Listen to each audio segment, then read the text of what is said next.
In Norse mythology, few stories are as tragic and meaningful as the death of Baldr, the shining god of light and purity.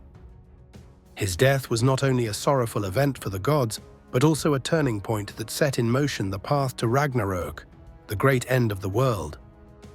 Baldr was the son of Odin, the All-Father, and his wife Frigg, the queen of Asgard. Among all the gods, he was the most beloved. Described in the myths as fair in appearance, wise in counsel and pure in heart, Baldr represented light, innocence and beauty. The Norse texts describe him as so radiant that light seemed to shine from him wherever he went, and no impurity could be found in his character. Because of his gentle nature, Baldr was often associated with justice, reconciliation, and the well-being of the cosmos. His hall in Asgard, called Breidablik, was said to be the most beautiful of all halls, a place where no untruths or evil things could exist. The affection for Baldr extended beyond the gods themselves. Both mortals and other beings of the 9 worlds admired and loved him. Despite his brightness and the joy he brought to Asgard, Baldr began to experience troubling dreams.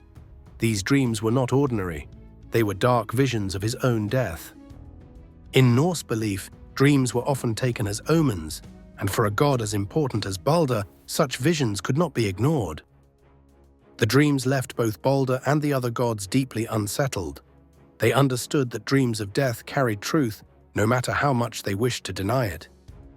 Odin himself, always seeking knowledge of fate, rode to the underworld to consult the spirits of the dead. There he learned that Baldr's dreams were not mere illusions. They were prophecies of what was to come. Baldr's mother Frigg could not bear the thought of losing her son. She set out to protect him in every possible way, and traveled across the 9 worlds and sought oaths from everything that existed. Traveling through the worlds, she asked all things: stones, trees, metals, animals, fire, water, and every object in existence, to swear an oath never to harm Baldr. Out of love and respect, they all agreed. When she returned, Frigg believed her son was safe. No weapon, no material, and no force of nature could injure Baldr.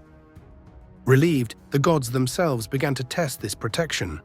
At their gatherings, they would throw spears, hurl stones, or strike Baldr with swords, only to see the weapons fall harmlessly away. It seemed as though fate had been defied, but in her careful work, Frigg had overlooked one small thing: the young plant known as mistletoe. She believed it was too harmless to swear an oath, and so it was left out. That small detail would prove fatal. Yet one god was not pleased. Loki, the trickster, was often at odds with the other gods, and his jealousy and malice drove him to seek Baldr's downfall. Loki discovered what Frigg had overlooked. Seeing his opportunity, Loki fashioned a weapon from the mistletoe, often described as a dart or a slender spear. During one of the gatherings where the gods amused themselves by testing Baldr's invulnerability, Loki approached Hörder, Baldr's blind brother.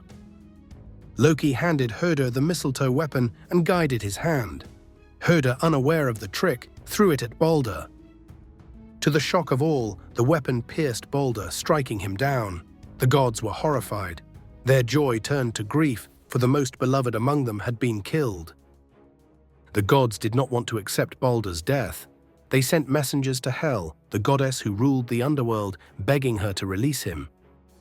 Hel agreed to return Baldr to the living on one condition: that every being in the world weep for him.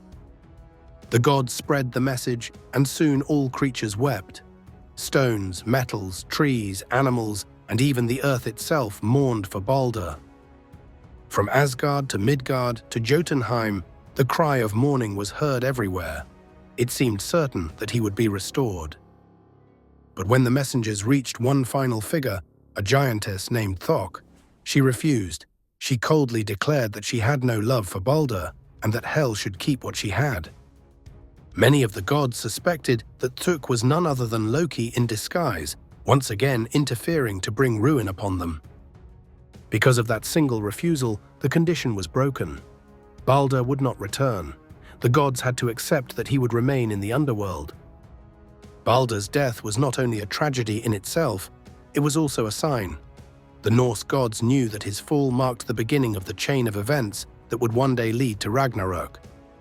For generations, seers had spoken of this prophecy, that the death of the most beloved god would herald the end of the world.